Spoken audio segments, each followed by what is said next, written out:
حسنین کریمین. تیسری گواہ کون؟ ام ایمن. ام ایمن کے لیے رسول نے یہ فرمایا کہ من اراد ان یتزوج بامرأة من النساء فلیتزوج بام ایمن. ام ایمن وہ ہے کہ جو جنت کی عورتوں میں سے خاتون جنت ہے. ام ایمن خاتون جنت ہے. پھر بعد میں زید بن حارثہ نے آپ سے نکاح کیا. تو میں یہ بیان کروں آپ کے سامنے اتنے محترم اور اتنے معتبر گواہ پیش کیے بی بی فاطمہ زہرا نے. کہا کہ نہیں ان کی گواہی نہیں مانی جائے گی. کہا اس لیے کہ یہ اقارب میں ہیں آپ کے. علی آپ کے شوہر ان کی گواہی نہیں مانی جائے گی. حسنین آپ کے بچے ان کی گواہی نہیں مانی جائے گی. ام ایمن آپ کے یہاں کی خادمہ ہیں اور آپ کے یہاں رہتی ہیں تو ان کی گواہی نہیں مانی جائے گی. اب مجھے انصاف. پھر قانون فقہی یہاں پہ آتا ہے. رسول مقبول کی ایسی کوئی حدیث نہیں ہے کہ جس میں یہ کہا جائے کہ اقارب کی گواہی نہیں مانی جائے گی. اقارب کی گواہی نہیں مانی جائے گی. اور اگر ایسا ہی تھا, خلافت یہ سمجھتی تھی کہ حضرت حسنین کو شہید نہیں ہونا چاہیے, گواہ نہیں بننا چاہیے, اور علی کو گواہ نہیں بننا چاہیے, تو پھر رسول نے اس رقطے میں علی اور حسنین کا نام لکھا ہی کیوں؟ یا آیا امت یہ سمجھتی ہے, خلافت یہ سمجھتی ہے کہ وہ قانون شریعت نبی سے زیادہ جانتے ہیں؟ معاذ اللہ, نبی نے غلطی کی کہ ان کا نام گواہوں میں لکھا. اور حسنین کریمین ابھی تو 11 ہجری, ابھی رسول کا دور نہیں ہے, ابھی آپ کی عمر 7 یا 8 سال ہے. اس سے پہلے کا ایک واقعہ ہے کہ جب صالح النبی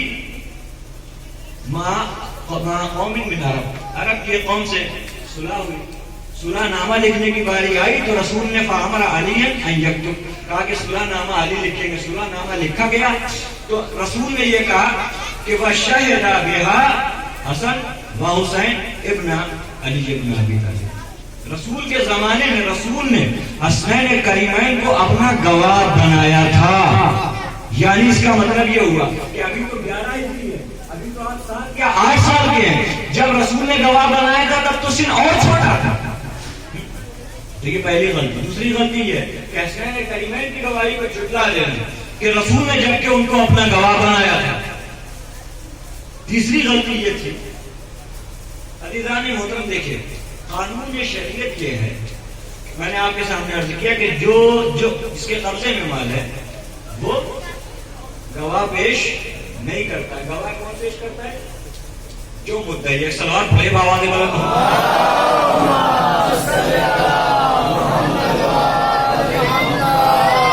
سننا چاہ رہے ہیں یا نہیں سننا چاہ رہے؟ بیان کریں. ایک سلوات ذرا بآواز بلند پڑھتے محمد. اس لیے فکر پڑھ رہا ہوں, کوئی واہ نہیں کرانا چاہ رہا ہوں. آج شب بھی ایسی ہے, شہادت کی شب ہے, اس لیے فکر کا پورا مسئلہ فقہی اعتبار سے, قرآنی اعتبار سے آپ کے سامنے مختصراً ہے. فقہ کا پورا مسئلہ سمجھ لیجیے. فقہ فقہ باغ فقہ کہتے ہیں, یہ کوئی باغ نہیں تھا. تو کہا کہ یہ گواہ ہم نہیں مانیں گے. گواہ جھٹلا دیے, باوجود اس لیے کہ بی بی کو گواہ نہیں دینا چاہیے تھے. بی بی نے گواہ پیش کیے, پھر اس کے بعد بھی جھٹلا دیے. بی بی نے جب دیکھا کہ گواہیاں نہیں مانی جا رہی ہیں, بی بی نے کہا کہ رسول نے مجھے لکھ کر کے ایک رقعہ دیا تھا. وہ رقعہ پیش کیا گیا.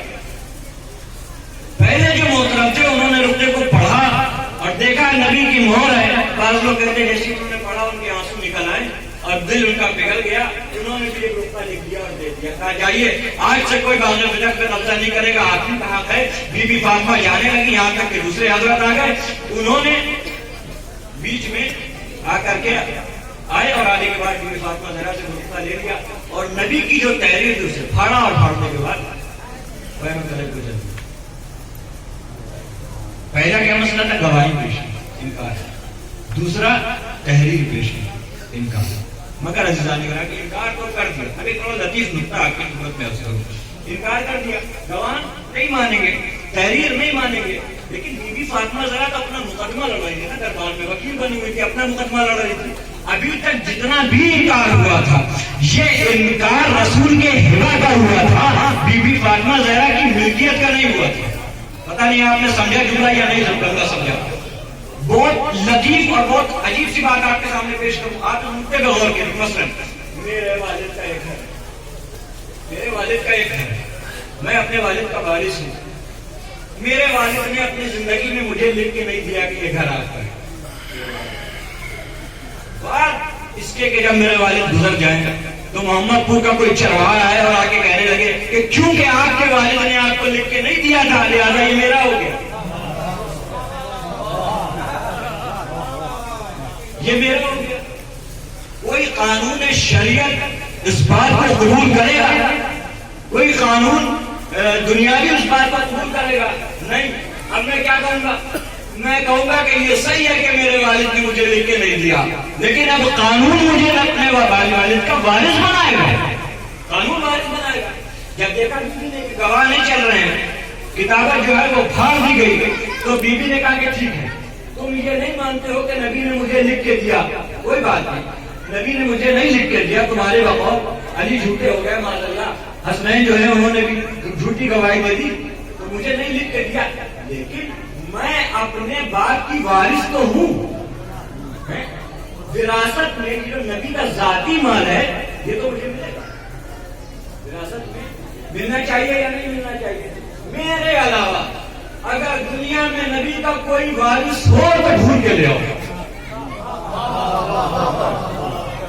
ڈھونڈ کے لے آؤ. میرے علاوہ کوئی وارث ہو اسے لے کر کے آ جاؤ. عزیزان گرامی، میں تو جملہ آپ کے سامنے عرض کر دوں کہ اگر حکومت ڈھونڈ کر کے کوئی نبی کا جعلی وارث لے بھی آتا تب بھی بی بی فاطمہ زہرا کا حق نہیں جاتا، کیونکہ وارث آتا تو پھر تقسیم ہوتی، تقسیم ہوتی. بی بی فاطمہ نے کہا کہ میں وارث ہوں. پھر مقابلے میں کیا آیا؟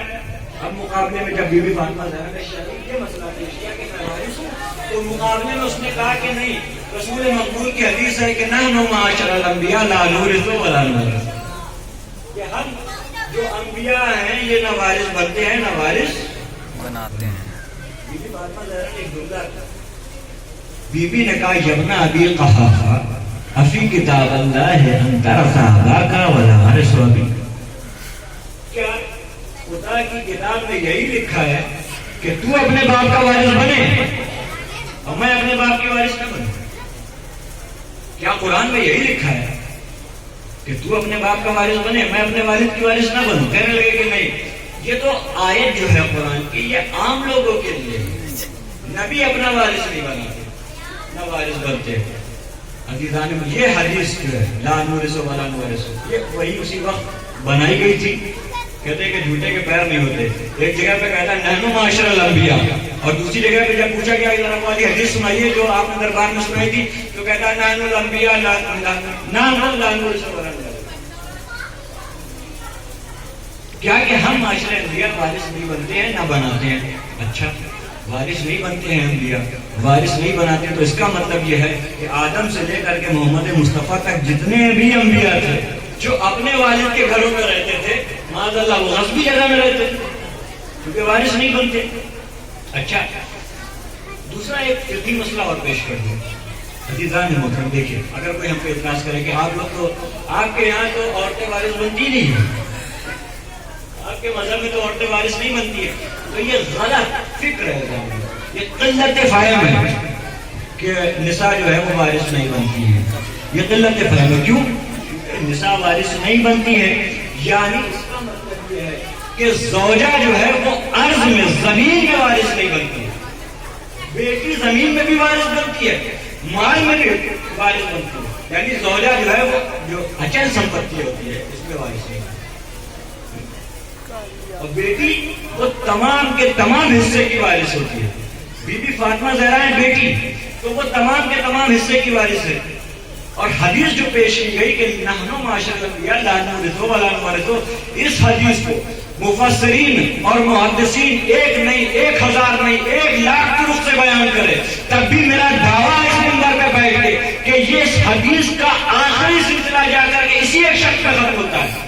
اس کے علاوہ اس حدیث کو کسی نے نقل ہی نہیں کیا، کسی نے اس حدیث کو نقل نہیں کیا، کسی نے نہیں کہا کہ ہم نے رسول سے یہ سنا.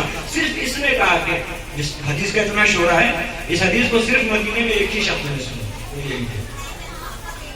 یعنی اس کا مطلب یہ ہوا کہ رسول سے جب اللہ نے کہا کہ آپ کے وارث نہیں بنیں گے، تو پھر بی بی فاطمہ زہرا جو وارث تھی ان کو بتانا چاہیے کہ ہمارے بعد تم وارث نہیں ہوگی. جو حکم تھا وہ جس سے متعلق ہے اس کو پہنچانا چاہیے. مثلا اگر رسول کے اوپر یہ حکم آیا کہ مسلمانوں سے بتا دو کہ نماز واجب ہے، تو اگر رسول مسلمانوں کو نہ بتا کے جائے تو غلطی کس کی ہے؟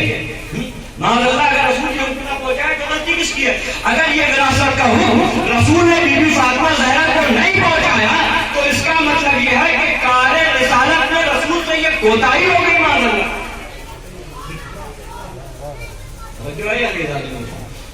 اس حدیث کو پیش کر دیا. اب ایک آخری وقت فقرہ اور سن لیجیے.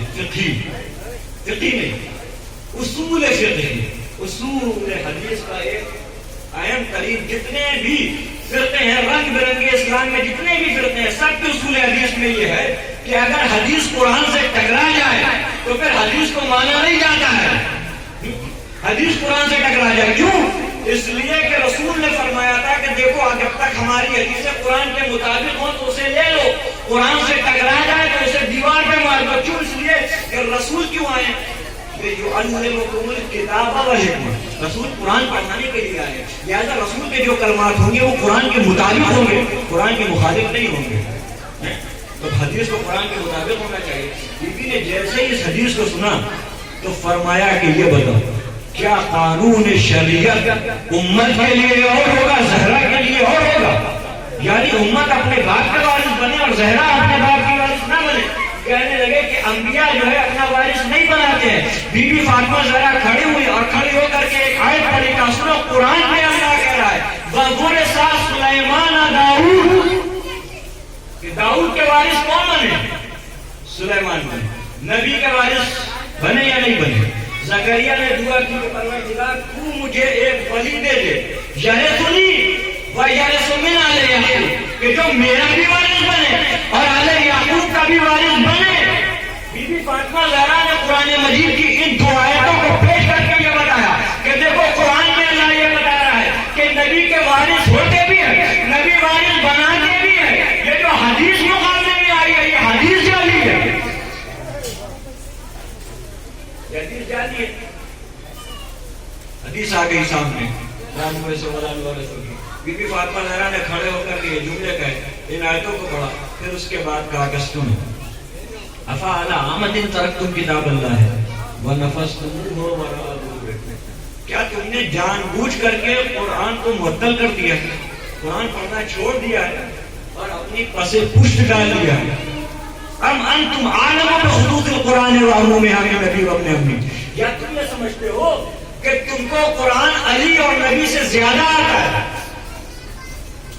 علی اور نبی سے زیادہ قرآن آتا ہے تم یہ سمجھتے ہو؟ یعنی علی اور نبی سے زیادہ قرآن تمہیں آتا ہے. نبی تو اپنی زندگی میں لکھ کے رکا دے رہے ہیں اور امت یہ کہہ رہی ہے کہ نہیں نبی کا وارث نہیں ہوتا. جو ہے نہیں ہے، یہ فقہی مسئلہ ہے. بہرحال اسلامی محترم اس حدیث کو بھی نہیں مانا. اور بی بی فاطمہ زہرا کا پورا خطبہ جو خطبہ فدق ہے یہ طویل ترین خطبہ ہے. اور پرانے زمانے میں جو سادات ہوتے تھے اور ان سادات کی پہچان ہی ہوتی تھی کہ وہ خطبہ فدق پورا یاد کرتے، اپنے بچوں کو یاد کرتے. اور سادات خطبہ فدق کو حفظ کرتے تھے نسلاً بعد نسل. بچوں کو یہ جو بچے بولنے لگتے تھے ان کو خطبہ فدق حفظ کرایا. اور بھی بہت سارے خطبے، ان میں سے ایک خطبہ یہ تھا کہ جسے حفظ کرایا جاتا تھا. اور یہ خطبے کو سب سے پہلے جس نے حفظ کیا وہ بی بی زینب سلام اللہ علیہ. دربار میں ایک بار بی بی سے سنا اور حفظ کر لیا. اور اس کے بعد سادات میں سلسلہ چلتا چلا آیا کہ سادات کے بچے کو یہ خطبہ حفظ رہا. ہم نے اور بہت زیادہ طویل آپ کے ذہنوں پہ بوجھ نہیں بنوں گا. سلام پڑھتے ہیں آواز بلند محمد والا اللہم صلی علی محمد وعلی محمد. کہا کہ نہیں یہ آپ کا حق نہیں ہے، یہ امت کا ورثہ ہے، اسے لے لیا. اب میرا سوال یہ ہے کہ جب بی بی نے کہا کہ یہ میرا حق ہے، رسول کی کتابت دکھائی، تو پہلے جو تھے ان کا دل پسیج گئے اور انہوں نے واپس کر دیا. دوسرے جو تھے انہوں نے غصب کر لیا، چھین لیا. تو مجھے امت مسلمہ انصاف سے یہ بتایا کہ اگر انہوں نے پہلے چھینا تھا، بھائی جس نے پہلے واپس کیا، اگر اس نے حق سمجھ کے واپس کیا تو پھر دوسرے والے نے کیا سمجھ کے چھینا؟ اور اگر پہلے والے نے جو واپس دیا تھا وہ حق سمجھ کے نہیں دیا تھا تو پھر انہیں کیا اختیار تھا کہ مال مسلمین میں سے کسی کو بھی کچھ دے دے؟ یا تو وہ صحیح ہو سکتے ہیں یا پھر بعد میں آنے والے صحیح ہو سکتے ہیں. بہرحال یہ مسئلہ دربار میں حل نہیں ہوا. دربار میں یہ مسئلہ حل نہیں ہوا. آج ہم آپ بیٹھ کے کہتے ہیں کہ یہ ایام فاطمیہ ہیں. ایام فاطمیہ ہیں دانے محترم. ہم نے جو بچے ہیں جو جوان ہیں بزرگ جو ہے ان کی دعاؤں سے یہ جو 3 روزہ مجالس برپا کی گئی تھی جس کی یہ آخری مجلس ہے اتنی جو محنت کی وہ کس لیے کی؟ کس لیے ایسا نہیں ہوتا؟ اس لیے کہ بی بی فاطمہ زہرا کے جو مظالم ہیں ان کو لوگوں تک بتایا جائے. فدق کیا ہے اس کو سمجھایا جائے. باغ فدق کیا ہے؟ یہ کوئی باغ نہیں ہے. باغ فدق یہ تو ابھی تک جو میں نے آپ کے سامنے بیان کیا یہ تو تاریخ ہے. یہ تو کتابوں میں لکھی ہوئی عبارتیں ہیں جو میں آپ کے سامنے پڑھ رہا ہوں. حقیقی مسئلہ جو اس کے بعد آنے والا تھا اس کے لیے وقت ختم ہو گیا. حقیقی مسئلہ یہ نہیں ہے جانے محترم کہ ایک زمین تھی اسے لے لیا گیا, ایک باغ تھا اسے چھین لیا گیا. حقیقی مسئلہ یہ نہیں ہے کہ اہل بیت کو اقتصادی طور پہ کمزور کر دیا گیا. مسئلہ یہ نہیں ہے. مسئلہ یہ ہے کہ اہل بیت کو اقتصادی طور پہ توڑ دیا گیا. پہلے کیا تھا جانے محترم؟ پہلے زمانے میں رسول کے زمانے میں مدینے کے جتنے بھی غریب فقراء تھے یہ کس کے دروازے پہ آ کے کھڑے ہوتے تھے؟ بی بی فاطمہ زہرا کے دروازے پہ آ کے کھڑے ہوتے تھے. کہاں سے کھانا اور پانی پاتے تھے؟ بی بی فاطمہ زہرا کے دروازے سے. لیکن جب دور بدلا اب جو حکومت پہ آ کے بیٹھا, جو تخت پہ آ کے بیٹھا, اس کو یہ گوارا نہیں. زبردستی حاکم تو بن گیا. اب جملہ آپ کی خدمت میں کر رہا ہوں, شاید یہ آخری جملہ ہو, توجہ چاہتا ہوں, واہ نہیں چاہتا ہوں. اب اس جملے کو اپنے اذہان تک نہیں اپنے دلوں تک پہنچائیے گا کہ جو تخت پہ آ کے بیٹھا اس نے تخت پہ تو قبضہ کیا تھا مگر لوگوں کے دلوں پہ قبضہ نہیں ہوا تھا. توجہ جانے محترم, دربار تو حاصل ہو گیا, تخت تو قبضے میں آ گیا مگر لوگوں کے قلوب ابھی ان کے قبضے میں نہیں آئے تھے. لہٰذا یہ گوارا نہیں تھا کہ یہ اتنے مسلمان ہیں یہ علی کے دروازے پہ جا کے کھڑے رہے, وہاں سے جا کے دعا مانگے, وہاں سے جا کے سوال کرے. کیونکہ عزت پیسے سے نہیں ملا کرتی, دولت سے نہیں ملا کرتی. جانے محترم قبضہ تو ہو گیا حکومت پہ لیکن لوگ عزت نہیں کرتے ہیں. لوگ تو ان کی عزت کرتے ہیں جو عطا کرتے ہیں, جو سخاوت سخی ہیں, جو دیتے ہیں, جو بانٹتے ہیں. جس کے در پہ جو آتا ہے وہ خالی نہیں جاتا ہے, لوگ اس کی عزت کرتے ہیں. یہ مقبول نہیں تھا. اور دوسری بات کیا جانے محترم کہ جو امام نے منصور دوانی سے کہی تھی, میں نے عرض کیا نا جو بعض لوگ تھے جنہوں نے لوٹایا, جنہوں نے چھین لیا منصور دوانی کی نے جو لوٹایا, اس نے کہا کہ میں چاہتا ہوں کہ آپ کا حق آپ کو دے دوں, آپ مجھے حدود گنا دیجئے, میں اتنا رکھا آپ کو لکھ دوں اور اتنا حصہ آپ کے حصے میں دے دوں. فرمایا اب جو حدود امام نے گنانا شروع کی, فلاں جگہ سے لے کر کے فلاں جگہ تک, فلاں سے جگہ سے لے کے وہاں تک, یہ فدق کی حدود ہے. جب حدود امام نے گنا دی اس نے کہا حاضر لا ہی ہوئی, کہا یہ تو ممکن نہیں. کہا کیوں؟ کہنے لگا کہ جو حدود آپ نے گنائی ہے یہ پوری کے پوری حدود جو ہے میری پوری سلطنت کو گھیرے ہوئے, پوری حکومت کو گھیرے ہوئے. اگر میں نے اتنا حصہ آپ کے پاس دے دیا تو میرے پاس تو کچھ نہیں بچے گا, تخت بھی نہیں بچے گا, تخت بھی نہیں بچے گا. کیوں جانے فدق کا مسئلہ تھا, امام نے اتنی بڑی حدود کیوں گنا دی؟ کیونکہ مسئلہ یہ سمجھ لیجئے کہ فدق کا مسئلہ کسی باغ کا مسئلہ نہیں تھا, فدق کا مسئلہ پوری حکومت کا مسئلہ تھا. پوری حکومت کا, شام سے لے کر کے اور سعودی عرب تک, سعودی عرب سے لے کر کے فارس تک, فارس سے لے کر کے افریقہ تک, سارا اس کا مسئلہ تھا. بہرحال نہیں دیا گیا, اس کے بعد مظاہرہ واپس آ گیا, گھر میں آ گیا. بعض روایت میں لکھا ہے کہ 3 گھنٹے آپ دربار میں کھڑے, 3 گھنٹے دربار میں کھڑے. جب لوٹ کر کے آئی تو روایات میں یہ لکھا ہے کہ بی بی جب گئی تھی تو سیدھا چلتے ہوئے گئی. بی بی کا سن زیادہ نہیں تھا لیکن جب وہاں سے لوٹ کر کے آئی تو کمر خمیدہ.